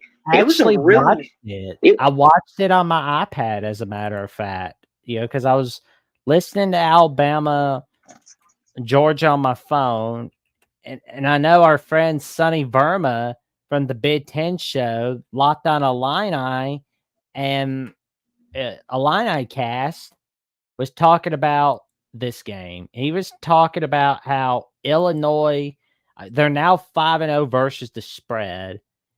And he also said they proved they are a top 20 team. They went to number 9 team's house. They pulled out all stops for whiteout energy, considered one of the most intimidating experiences in college football. And we kept it within a score the whole game. That's the thing. The road does not scare the crap out of Illinois. We've only talked about Indiana, no doubt about it. But I would love to talk a little bit about Illinois football as well, because I'm going to tell you right now, those Oregon Ducks are in for a load of trouble on October 26th. I know they're at home, but somebody forgot to tell that to Illinois when they went to Nebraska. Somebody forgot to tell them that against Penn State. Because, yes, the final score is 21-7. But the thing is, that was not a butt. If you watch that game, exactly. Like Jackson, anybody that watched that game, and I agree, Rough Rider returns. I thought Illinois showed a lot of moxie. Agreed. I think they went into Penn State's house and punched them right in the mouth and basically said, "What are you going to do about it?" Like they did. And the thing is, Jackson, the Penn State offense sputtered a lot. Like, here's the thing, Jackson. The only thing that Penn State, Jackson, that makes them a really good football team is their front seven on the defensive line. They're talented. And they could get home rushing 4 or 5. They are really talented. And that Carter guy wearing number 11 used to be Micah's old jersey number. He's really talented. Like, Penn State studded on the defensive side of the ball. Like, Ross, the former Ohio State transfer, got a pick. That was a pick 6 that ended the game. Penn State's defense is talented as the day is long. Their offense, a little inconsistent. But, the thing is, Jackson, with Illinois, though, their offensive line gave out on them late. And then penalties started piling up, and Luke Altmaier started taking big shots. And it was just like, you can only take so many body blows before you give out. And their run game, Jackson, never really got going like it should have. And it was just like, if Illinois could have just factored one more run game drive. And Jackson, the missed field goals, what is it with missed field goals in the Big Ten? Penn State missed 2. Illinois missed a couple. Does the Big Ten just like not having kickers or what? So, yeah, that's a good question right there. Jason O says both teams are pretty good, and it was close. But anyone who watched that game should have a cup of coffee before driving home. Exactly. We agree with you. Like, and people say, "Oh, Illinois, they're flukes, they're frauds." Did you watch that game? The final score don't always indicate everything. Like, we'll get to a game here in a minute, but the final score doesn't indicate how it went. Like, people see 21-7 and think Penn State just dominated them, and then Illinois was just lucky to get the 7. No, Illinois was in a dogfight with them. They were giving them the boxer punches. Like, Penn State was on the ropes. Like, it just happened that their defense landed the final blow. And Jackson, the home crowd at night, good grief, that's an environment. Like Jackson, like that's the thing. Like Penn State's home environment, like at night, that's something special. Like I would love to go to Beaver Stadium or Happy Valley, whatever they like to call it, and just be there. I mean, that's just special. And the thing is, a team like Indiana went in there last year and almost won too. So it's not unbeatable, but it's very hard to go in there at night and do it. And Rough Rider Returns says neither offense looked like the 63 San Diego Chargers. Agreed. But Jackson, I know there was a special game that was on during the same time as this that you and a lot of the world. We can save it for a little had to- bit. We're gonna save it for a little bit because we're gonna savor it. Like it's kind of like the best part of a course meal or like a dessert, something you've always wanted for after dinner. But Ohio State, of course, smacked Michigan State on Peacock, and there's why do we need to talk about Ohio State? Well, Jeremiah Smith and Emeka Egbuka. I mean, they were pretty good tonight. And, we've been hearing Brian Williams, Jeremiah Smith are going to be dominating the college football headlines throughout the next couple of years. Throughout this year, 2025, 2026. No doubt about it. And before we Jackson, they beat up on Michigan. They beat Michigan State, good buddy. That's like beating the Sisters of the Poor. Oh, yeah. I mean, then they'll beat Iowa again, and we're going to see what's up against Oregon 2 weeks from now. But, Matt Zemek from Trojans Wire and USC at the Voice College Football at the Conquest show called this game the best game that nobody really watched. Cincinnati, Texas Tech. That was a shootout right there. Jackson, I saw the last 8 minutes of this game. Like I saw a good chunk of the fourth quarter. My goodness, Jackson. And once again, Jackson, it came down to a 51-yard field goal and Cincinnati missed. And I'm like, what is it with kickers missing today?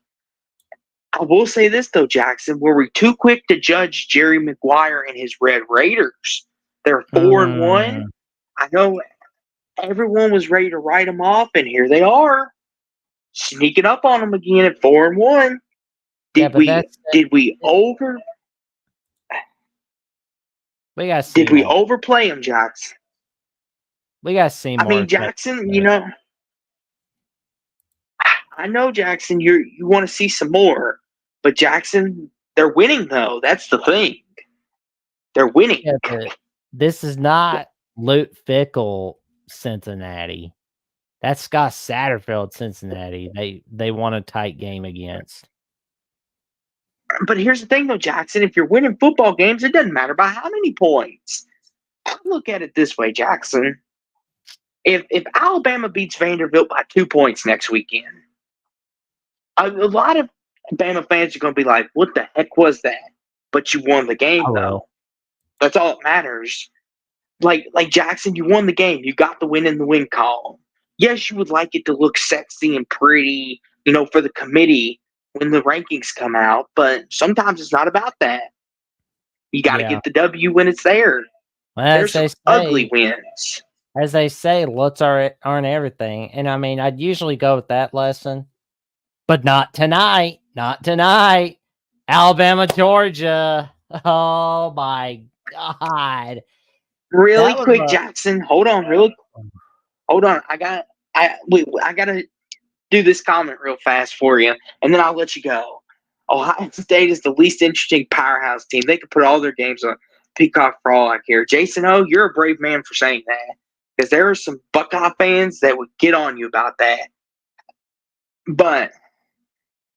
And he says, Jeffrey, they are very good and they get awesome recruits, but I just don't care. Everything about them is bleh. They usually blow teams out, so I really only watch them once or twice. And Jeffrey giving a big roll tide. Hold on, Jackson. Let me do it too. Hold on, I gotta do it too. Why not? Let me give you a roll tide. Yeehaw! Sound the elephants, I think. Oh, there you go. But yeah, go ahead, Jackson. Take it away. This was like a lot of people that tuned into this game thought it was the end of it. It was going to be an Alabama butt whooping because of the score in the first half, right? Alabama smacking Yes. Georgia first half. Reality's kind of hitting Georgia like a truck, and then they're just coming back all over the place. We're not looking so good in the fourth quarter for a little bit. Georgia gets the lead for the first time in the fourth quarter with that top-notch touchdown to take the lead. Luckily, Alabama stopped them in a 2-point conversion. But here's the thing, though. Jalen Milroe at the pass. What's he gonna do? What's he gonna do? What do you do? What do you do? What do you do when it's 2 minutes left in the game and you gotta figure out what are you gonna do, Scoob? What we gotta do? What we gotta do? It's 2 minutes left in the game. I'm at the 25-yard line. What do I gotta do? I gotta throw it to Ryan Williams. Catches it, makes a little whoop, spin move, juke.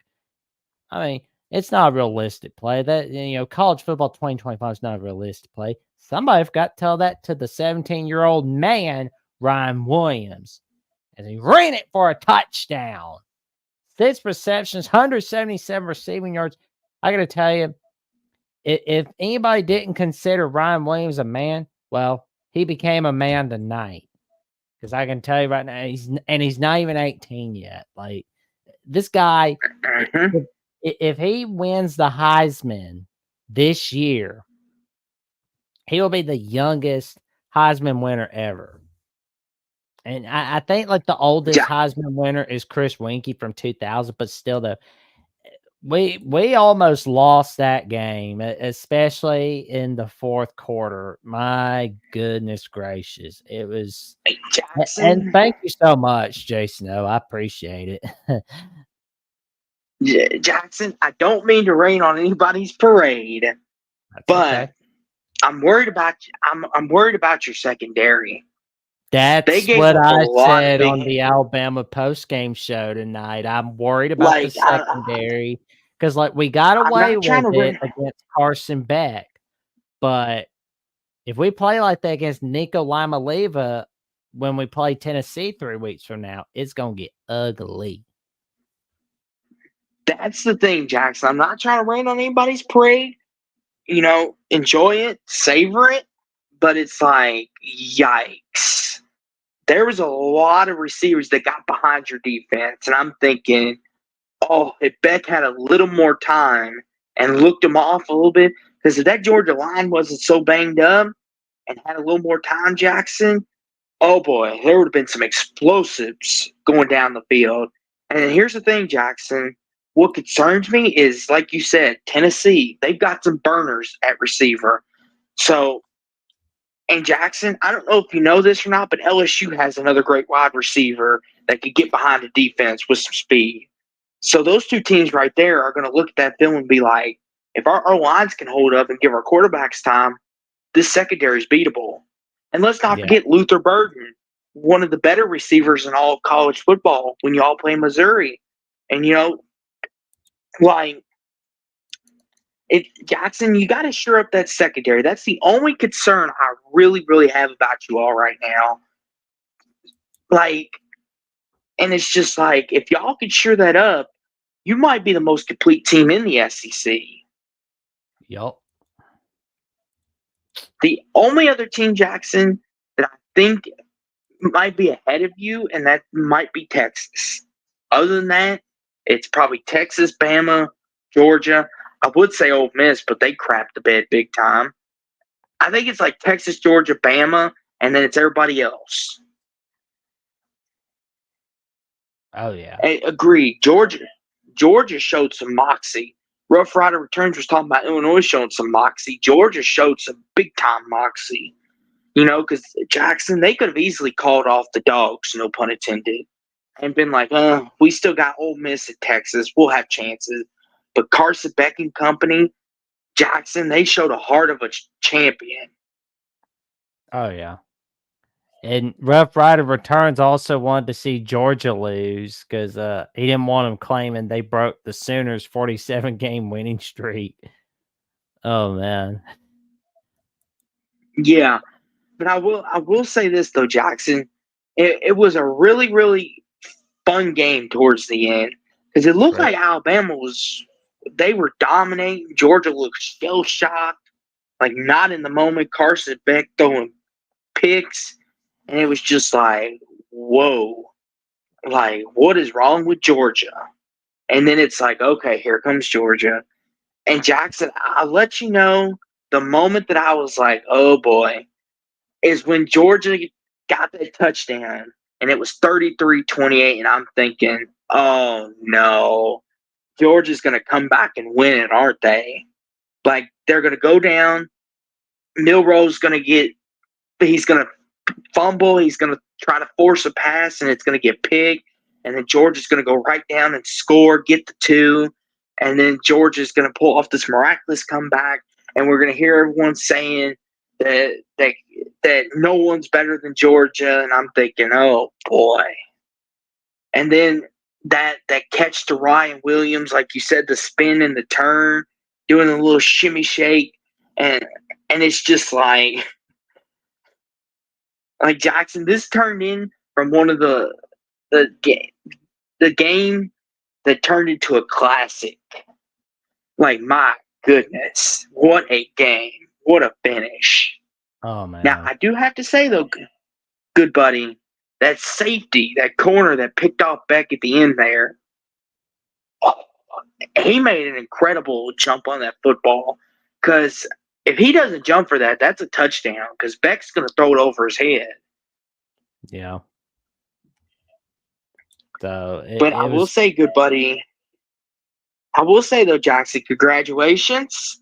Your tie are 4-0. You beat Georgia. And I'm sure, Jackson, you're going to have a fun time talking about it again tomorrow night after dark and Monday. Ooh, but, yeah. Jackson, remember, you can't relax. You got that tough Vanderbilt game coming up. I mean, Vanderbilt, they're a powerhouse. I mean, I wouldn't want to play them. Speaking of somebody that's doing a little too much relaxing, oh, man, Florida State. Yeah, you know what? We'll talk about you, but we like what SMU's been doing. We wondered about them in week 0. We wondered about them after they lost to BYU. Are we ready to say that they're in the ACC title race? Or is it because, I mean, the schedule's a little too early, but of course, next Saturday, they're going to be playing Louisville.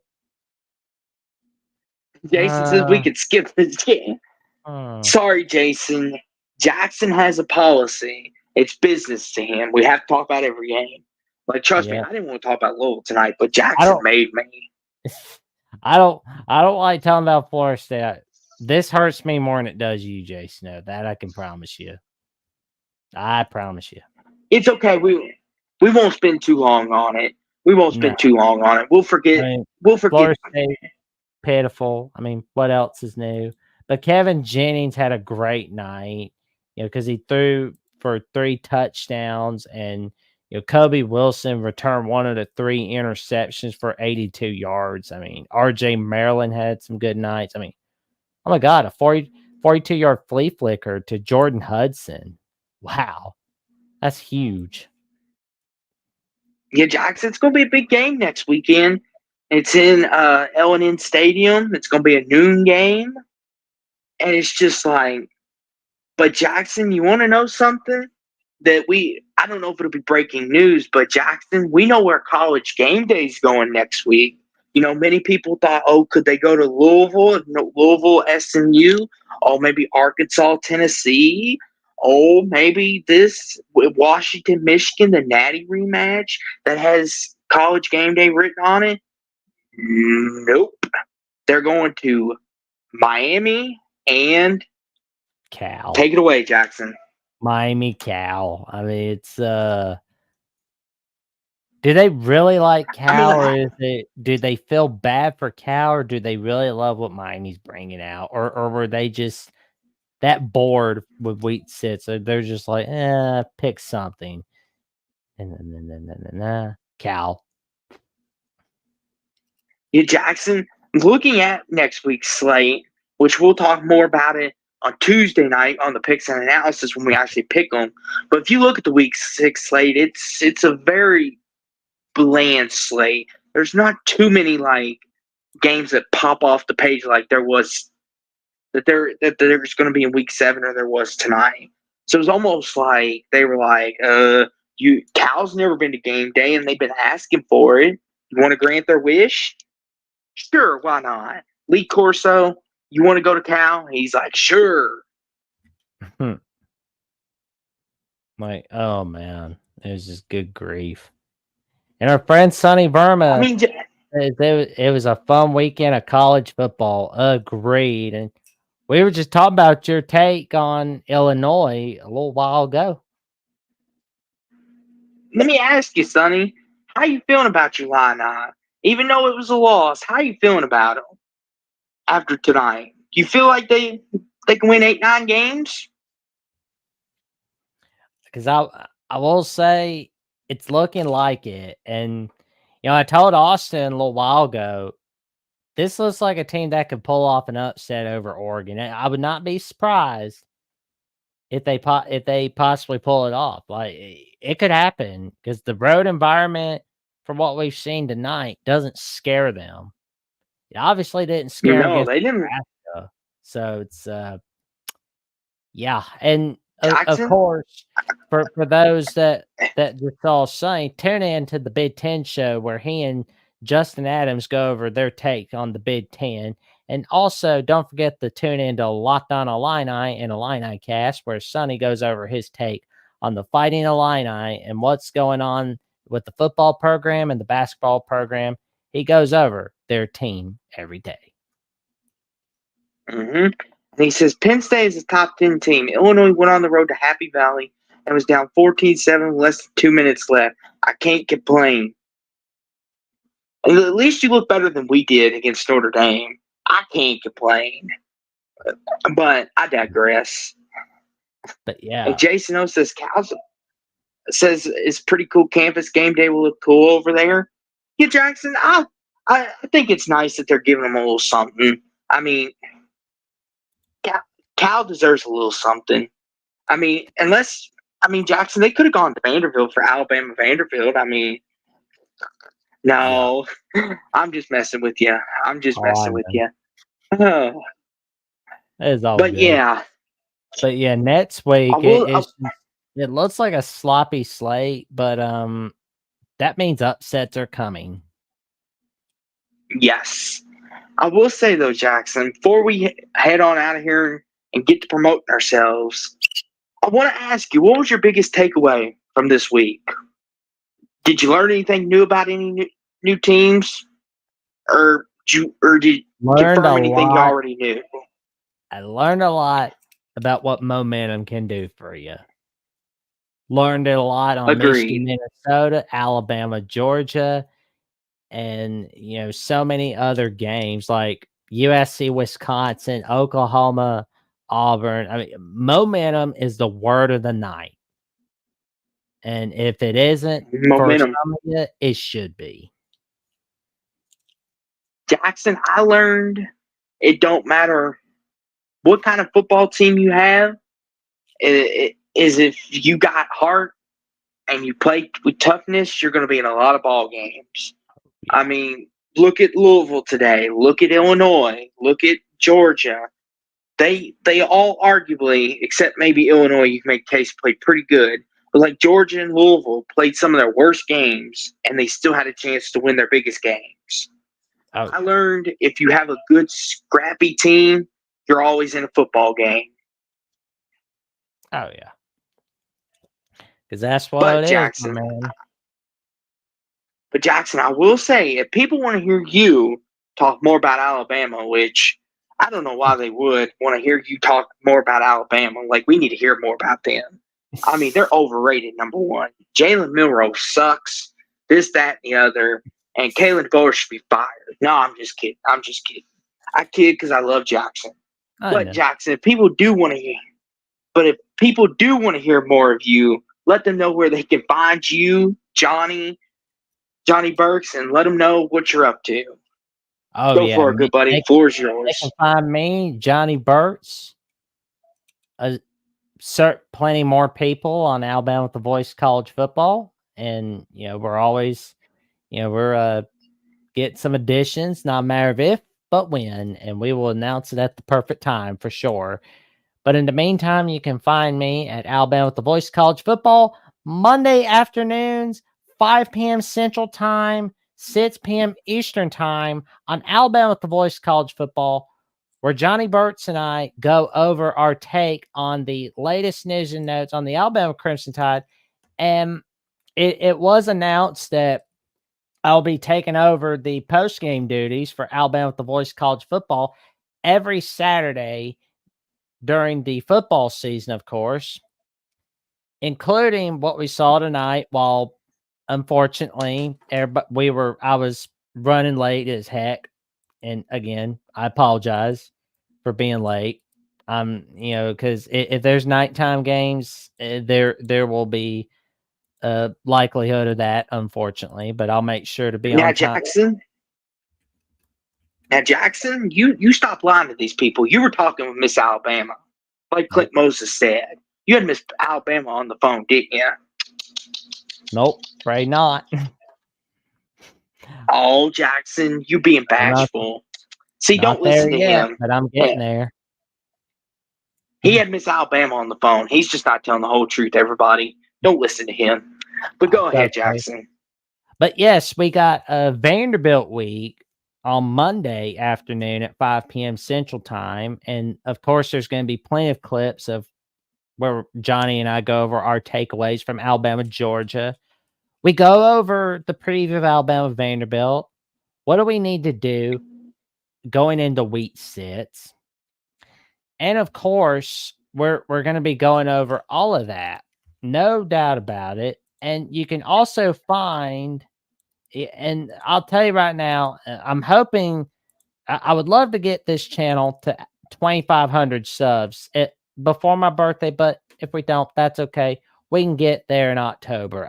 Because we can get it there as much as possible. Want to get it there to 3,000 subs, but you can also become a member, a YouTube member, like for 3 membership tiers. There's the Crimson Faithful at $2.99 a month, where you get a loyalty badge next to your name and custom emoji, of course. You can become a Saban Disciple for $4.99 a month, where you get priority replies to comments and you get a monthly hangout session. You get access to that, no doubt about that. And you can connect on social media with the host of Crimson Tide Live and post-game show and so on and so forth. You can connect with your host for $9.99 a month in the Bear Bryant Legends tier. And also, of course, you get to give out content requests. And I can tell you right now, we love having content requests. And of course, you can find my latest episode of the Jacksonian with Cody Stovall, episode 51. Finally got past 50 on Jackson Johnson 979 on YouTube. You can also find me on Jackson VOCFB on X. You can find me on Instagram and Threads, Jackson Johnson 543908, where I give my updates, run my mouth, and give out my opinions and tell everybody who to check out. I tell people check out me. I tell people check out this awesome guy right next to me, and all you awesome guys in the chat. No doubt about that. Because I can tell you right now, it's gonna be a wild ride, and I'm so excited about what we're bringing on. Austin, what you got planned What you got playing with your bad self?